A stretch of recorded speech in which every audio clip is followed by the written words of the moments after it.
What if the person you looked down on ended up saving your life? Would you still think they were beneath you? The city was burning under the summer sun, its streets sweltering with the heat that made even the most casual walks feel like a marathon. The kind of heat that made the pavement shimmer, a mirage of coolness that never quite reached the ground. People moved quickly, dodging the sun's cruel embrace, desperate for the comfort of air-conditioned spaces or the cool relief of a cold drink. Among the crowd, 12-year-old Malik weaved through the throngs of busy pedestrians, his small frame moving swiftly with the practiced ease of someone who had learned early how to hustle. Bottled water in hand, he called out to the passers-by, trying to make a sale, trying to earn enough to help his mother pay the bills that seemed to stack up no matter how hard they worked. Malik's clothes clung to his skin, damp with sweat. The fabric of his shirt was stained with the day's grime, and the edges of his worn shoes scraped against the pavement with every step. He could feel his body protesting, his feet sore from walking the same few blocks over and over. But he kept going. The weight of the money in his pocket, meager as it was, kept him moving. Every sale, however small, was a step closer to making sure his family survived this brutal summer. His mother worked hard, cleaning homes in the city's wealthy neighborhoods, but even with 2 jobs, the bills were a constant worry. Malik had learned the hard way that people like him didn't get much sympathy from the world. He had seen how people looked at him, how they glanced away, pretending they didn't see the exhaustion in his eyes, the worn-out clothes, the hunger that lingered even when his stomach was full. As he trudged along, he passed a series of cafes, their high-glass windows shining like cold fortresses, offering a glimpse into a world Malik could only dream of. Inside, people sat comfortably under shady umbrellas, sipping on iced drinks, talking and laughing as though the heat outside didn't exist. The contrast between his world and theirs was stark, and he couldn't help but feel the weight of their indifference. How people who lived in these spaces didn't even glance his way as he walked past them. To them, he was invisible, just another kid trying to survive on the fringes of a city that didn't care. And then he saw her. She sat at one of the cafe's high tables, sipping from a tall glass of iced tea. Her skin was pale against the dark wood of the table, her outfit crisp and neat. Everything about her was polished, composed, and almost untouchable. She held the glass delicately, lifting it to her lips with a practiced elegance that only people like her, with lives as smooth as her movements, could possess.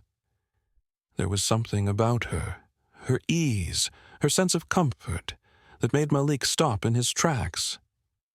The woman didn't look up at him. She didn't notice him standing there, his eyes tracing the condensation on her glass, his throat dry with the heat, wishing for just a drop of that cool drink to quench his thirst. But she didn't see him. No, she didn't see him. But he saw her. She was a figure of quiet luxury, someone who didn't have to worry about what came next. Someone who didn't have to work every minute of every day just to survive. To her, the summer heat was a mere inconvenience, something she could escape with a drink in hand and a moment of peace. Malik's hand tightened around the bottles of water he was holding, his mind racing. He thought about his mother, the way she worked endlessly to make sure Malik and his sister didn't go hungry. How hard it must have been for her, trying to keep a roof over their heads, while people like this woman lived their lives without a care in the world. Malik shook his head, trying to push the thought away. But something about that woman, so untouchable, so unreachable, struck a nerve in him, He wondered what it would be like to live like that, to not have to worry about the next meal or the next rent payment. His feet carried him closer to the cafe, but he hesitated before stepping up to the tables. "Water? Ice-cold water," he called out, trying to get someone's attention, trying to make a sale. But the woman didn't even flinch. She just continued sipping her iced tea, lost in her own world, unaware of the boy standing just a few feet away, hustling just to stay afloat. "Where are you watching from? And what time is it? Drop a comment below." Have you ever judged someone too quickly, only to regret it later? Malek stepped forward, carefully balancing the tray of bottled water. His eyes scanned the crowd, looking for someone willing to make a purchase. The sun beat down mercilessly, and the heat seemed to make people even more irritable, but it also made the water he sold a precious commodity. "Water for $1, ma'am?" "It's hot out here," Malik said, his voice polite but firm. He had learned to stay respectful, no matter how people treated him. After all, he needed the money, and keeping things professional was his best chance at making a sale. The woman sitting at the cafe's shaded table glanced up at him, her eyes briefly meeting his before turning back to her drink. She barely acknowledged him. Her gaze seemed almost dismissive, like he wasn't even worth her attention. She let out a short laugh. It was a sound of mockery, something Malik was all too familiar with. "Water? Why would I buy your cheap bottled water when I have this?" she said, lifting her glass with exaggerated grace. The ice inside clinked against the glass, the sound piercing the heavy air.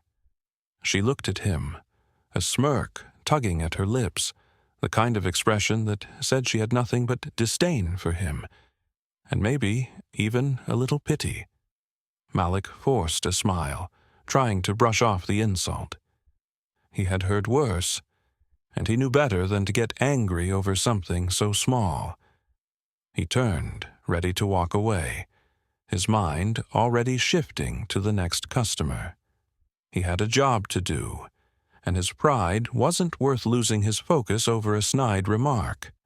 But then something caught his eye. It was a subtle thing, just a flicker of a feeling, a moment of hesitation. He glanced back at the woman's drink, his instincts tingling. Something wasn't right. The way she held the glass, how she took a slow sip seemed too deliberate, too controlled. The ice clinked in the glass once again, but this time Malik's attention was fully drawn to it. The woman's lips were slightly parted, but her eyes weren't looking at the drink. They were unfocused, as though she was in some kind of trance. It was then that Malik realized. Her glass wasn't just filled with iced tea as he had assumed. The way the glass glowed under the sunlight, the way it shimmered in a way that ice water didn't, it hit him. His pulse quickened. Something wasn't right. The woman looked at him again, a little too slowly. Her expression had shifted, no longer smug, but something darker, something almost vacant, as though she were struggling to keep her composure. It dawned on him then that her drink might not just be iced tea. His eyes narrowed. Was it possible? Could it be something more dangerous? Malik's gut told him to trust his instincts. He had learned to read situations quickly on the streets, and now this was no different. The woman's odd behavior could be a warning sign, an early sign that something was wrong. He couldn't explain why he felt so strongly, but he knew he had to do something. His eyes flicked around the area and his stomach clenched. People were too distracted by their own conversations or their phones to notice her. But Malik couldn't ignore it. He thought of his mother, always warning him to trust his gut when something felt off. He could walk away, dismiss it as a strange moment, but something inside him urged him to be cautious. What if he was wrong? What if this wasn't just some random situation? And then, just as he was about to walk away, his attention snapped back to the woman. She had started to sway in her seat, her hand gripping the edge of the table. The glass trembled slightly in her grasp, and her face went pale as though the energy had suddenly drained from her. Malik turned back, his voice firmer this time. "Ma'am, I think you shouldn't drink that." The woman's eyes narrowed, her grip tightening on the glass. She rolled her eyes dismissively, her lips curling into a mocking smile. "Oh, really? And why should I listen to you?" she asked, her tone dripping with sarcasm. "You're just a kid." But Malik didn't budge. He stood his ground, despite the rush of anxiety building up inside him. His eyes locked on hers, his voice unwavering. "The ice, it doesn't look right." His words were calm, but his mind raced. "Please, just don't drink it." For a moment, the woman didn't respond.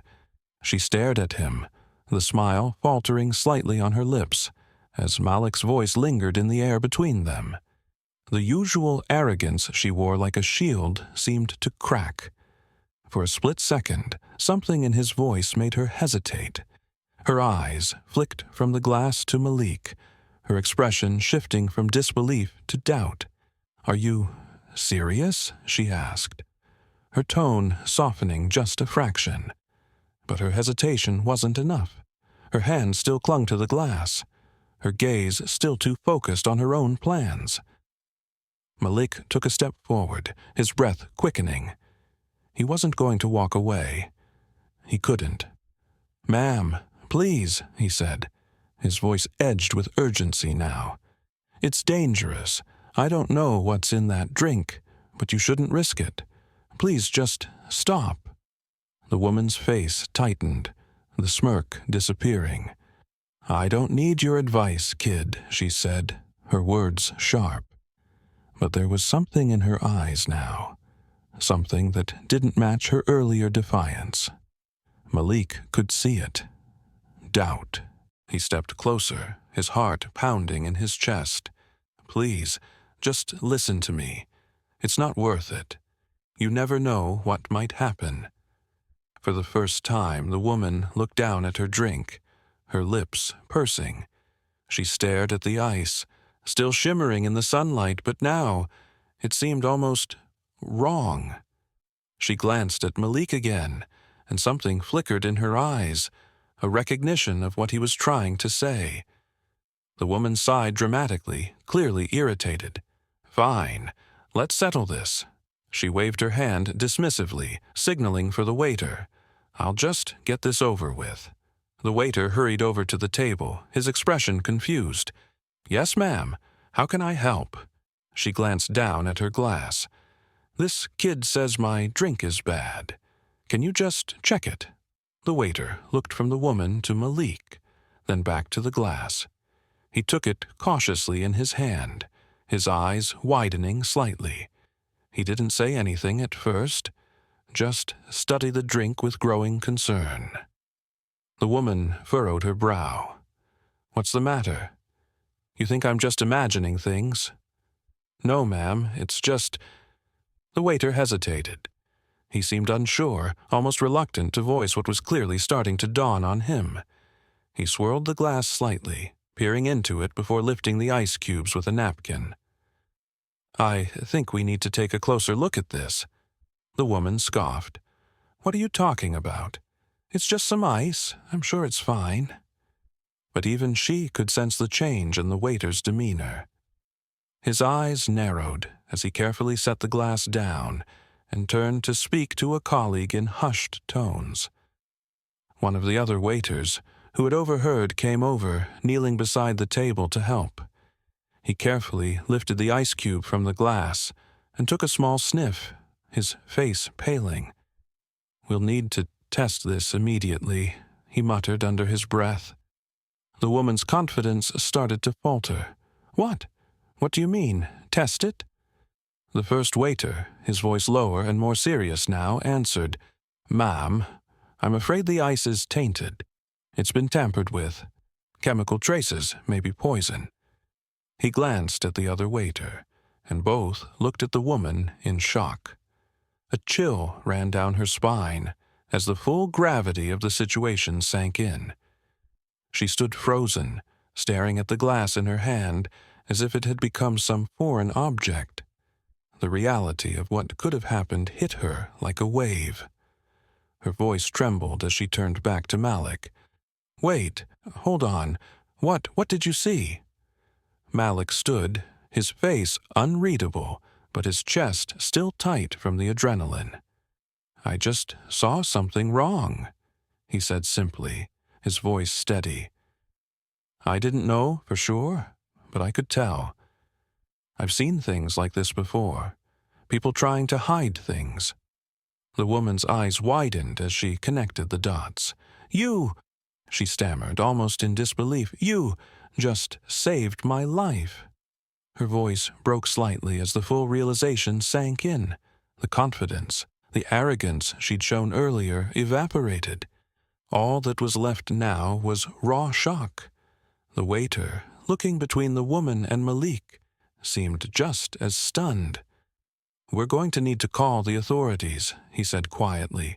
"We should have caught it earlier. But thank you for stopping her."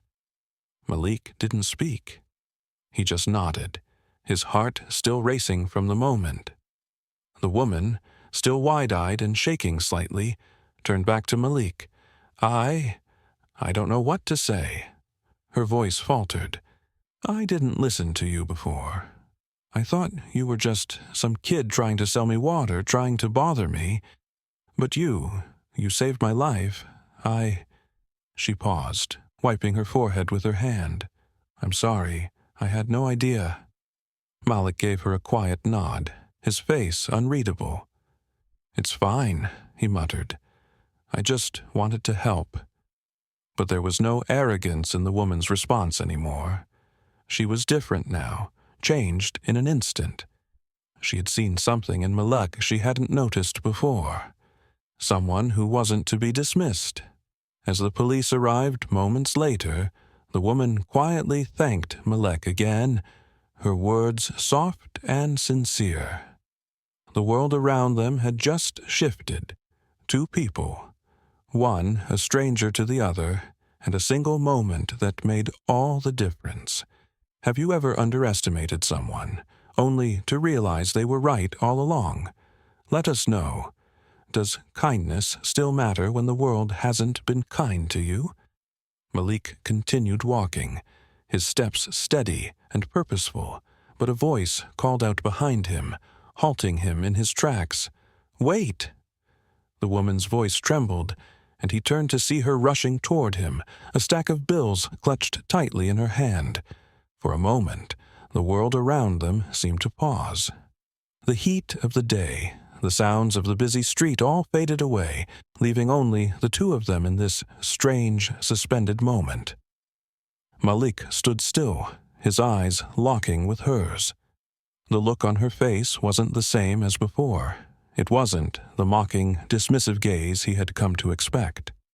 This was different. There was something vulnerable in her eyes now. The harshness was gone, replaced by a sense of guilt. She held out the money. "Here," she said, her voice soft, "for all the water bottles you have left. I want to make it right." Her hand shook slightly as she offered the money. Malik looked at the stack of bills, the crisp paper a stark contrast to the faded, worn bills he was used to.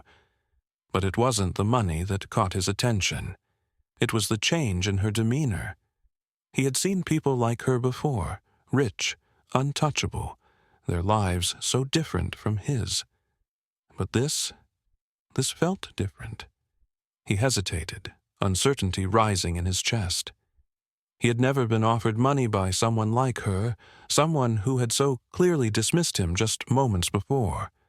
He had always been invisible, a part of the city that people looked through, not at. But this This was different. He didn't want to take it. Part of him wanted to just walk away, to keep the distance between them, to refuse her in the same way she had refused him. But another part of him, one that had never been seen for who he truly was, wondered if this was the moment he'd been waiting for. The woman stood there, still holding out the money, her face open with regret. "Please, I feel like I should do something for you." Her words came out in a rush, as though she was trying to make up for what she had said earlier. Malik looked at her for a long moment, considering. He thought about the way he had been treated his entire life. Ignored, dismissed, always seen as less than. He thought about his mother, the days when they had nothing, and how he had always kept his head up, even when the world kept pushing him down. Finally, he reached out and took the money. It wasn't because he wanted it. It wasn't because he needed it. It was because, for once, someone had seen him. Not the kid trying to sell water on the streets, not the boy who was ignored by everyone who walked past him, but someone who had done something good. For once, someone saw him as more than just a street kid. "Thank you," he said quietly. Not for the money, but for the recognition. He nodded to her before turning away. He didn't look back. The woman stood there for a long time, watching him go. Her fingers still held the purse she had pulled the money from, but her eyes were focused on the space where Malik had stood. She hadn't expected the money to change anything, but it had. Not in the way she thought it would. Malik had just given her something more valuable than cash. He had given her a lesson in humility, in seeing the worth in others even when society tells you not to. She had been wrong, and she knew that now. As Malik disappeared into the crowd, she let out a long breath. She was ashamed of how she had treated him, how she had let her assumptions cloud her judgment. But she had learned something today, something that would stick with her for the rest of her life. Malik was right. He wasn't just a street kid. He was more than that. And he deserved better. Maybe, just maybe, people like her needed to be reminded of that more often. Would you have taken the money, or just walked away? Tell us in the comments. The next day, the woman couldn't shake the memory of Malek, the way he stood there, unwavering, when all she had done was mock him. His dignity, his calmness, in the face of her scorn, it stuck with her like a weight she couldn't shrug off. She had spent the night thinking, replaying everything in her mind. The arrogant way she had treated him, the careless assumptions she had made. She'd been so caught up in her own world, in her wealth and status, that she had failed to see the humanity right in front of her. She didn't know what had driven Malik to do what he did, to risk his own safety for her. But it had changed her. She couldn't ignore it anymore. It was still early when she arrived at the spot where she had seen him, right outside the cafe, the same stretch of sidewalk where Malik had tried to offer his water bottles to those who barely even glanced his way. The sun hadn't even fully risen yet, but she knew where he would be. She walked up to the vendor, the place where she had witnessed the moment that had altered her perspective. She felt a knot in her stomach, a nervousness she hadn't felt in a long time.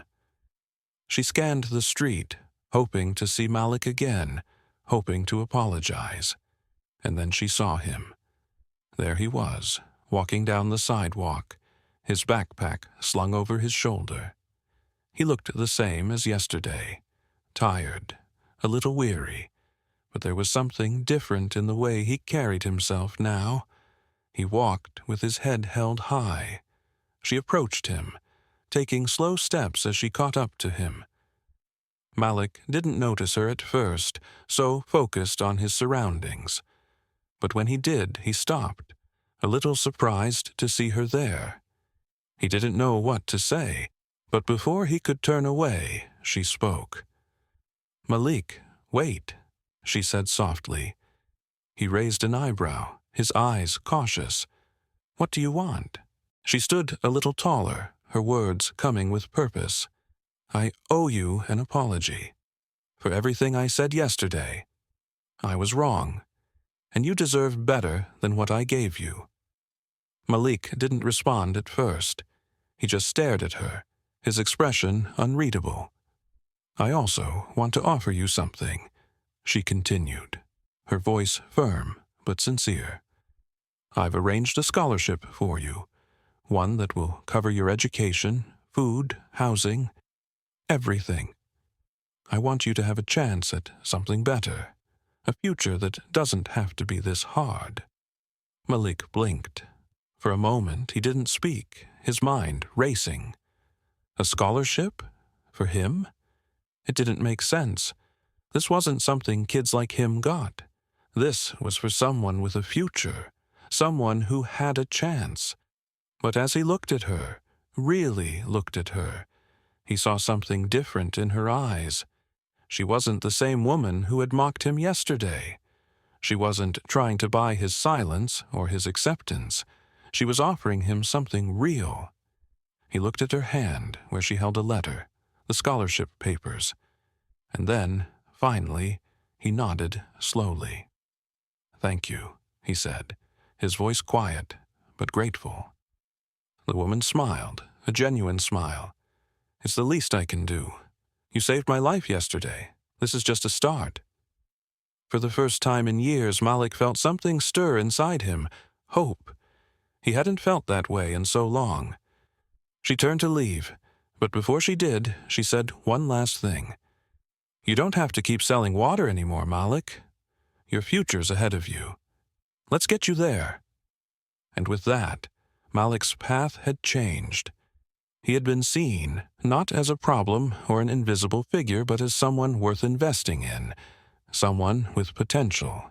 He couldn't fully believe it yet, but for the first time he felt like maybe, just maybe, he belonged. As he walked away, scholarship in hand, his steps were a little lighter. The future, for the first time, felt like something he could grasp.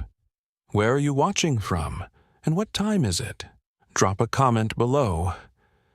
The tension in the cafe was thick, the air charged with disbelief. Police officers had flooded the room, clearing the crowd and taking statements from witnesses. Madeline stood frozen, her face pale, her hands trembling, as she stared at the table where her drink had been. Malik, on the other hand, stood off to the side, silent but observant. He watched the scene unfold, his mind racing. His eyes darted around, scanning the room. He was waiting, expecting something more. And then it happened. A figure near the back of the cafe moved, slipping quietly through the door. The man was dressed in a tailored suit, his face calm but cold. Almost too calm. His footsteps were measured, deliberate, as if he didn't care that the police were swarming the place. He seemed to be trying to disappear unnoticed, but Malik saw him. "That's him!" Malik shouted, his voice cutting through the chaos. "That's the man who messed with the ice."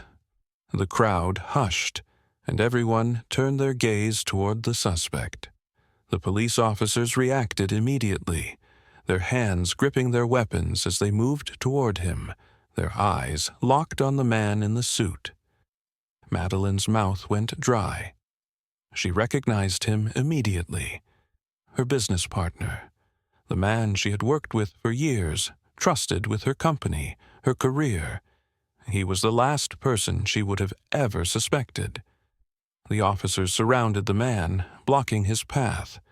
He stood still for a moment, not even attempting to flee.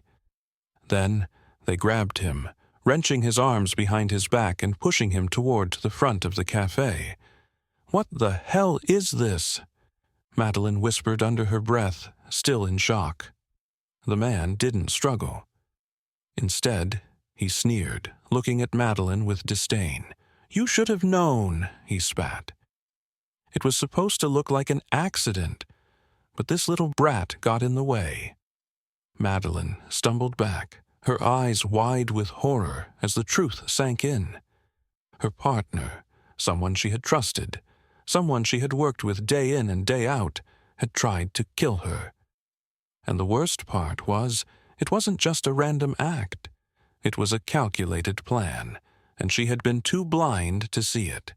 She wanted to scream, but the words wouldn't come. Betrayal, anger, disbelief, each emotion hit her like a wave, crashing over her in waves. She couldn't fathom how it had come to this, how the man she had trusted most had planned her murder. Malik, standing just a few feet away, had seen the whole thing unfold. He hadn't been surprised, not in the least. He had been on the streets long enough to recognize evil in its rawest form. People like that man, people who plotted and schemed, Malik had seen them before. He had seen what betrayal looked like, the way it could be wrapped in the guise of friendship and trust. He stood still, calm in the face of it all. "I told you," Malik said simply, his voice steady. Madeline's eyes snapped to him, her shock momentarily giving way to something like respect. "You," she trailed off, her voice shaking. "You knew." Malik just nodded, his eyes not leaving her business partner. "Yeah, I saw it in his eyes the moment I walked in. People like him, they don't hide the truth. Not from someone who's been through it." The officers were now securing the man, reading him his rights. But Madeline couldn't tear her gaze away from Malik. This boy, this kid who had nothing, had saved her life. Not just by slapping the drink from her hand, but by recognizing the danger long before anyone else. For the first time, she understood the power of someone like him. Someone who had been ignored, dismissed, his entire existence treated as an inconvenience. And yet it was him who had noticed the danger, him who had the courage to act when everyone else was frozen in place. Her stomach churned with guilt. The arrogance she had shown him earlier, those words, those glances, they'd almost cost her everything. But this kid, who had every reason to walk away, had chosen to fight for her life. "I don't know how to thank you," she said, her voice cracking with emotion. Malik shook his head. "You don't have to thank me. Just don't forget what happened here." She nodded, her hand trembling as she reached for her purse. Her mind was still trying to process everything, the shock, the betrayal, the near-death experience. But in the midst of it all, one thing was clear. She would never look at him the same way again. She reached out to him, offering him a stack of bills. "For your trouble, kid," she said softly, her voice barely a whisper. Malik hesitated, looking at her hand, and then simply shook his head. "I didn't do it for that," he replied, his tone firm. The crowd that had gathered began to disperse, whispers filling the air as the police led the man away in cuffs. And in that moment, with the reality of what had just happened sinking in, Madeline knew one thing for certain. She had learned a lesson she would never forget. Did you see this twist coming? Let us know.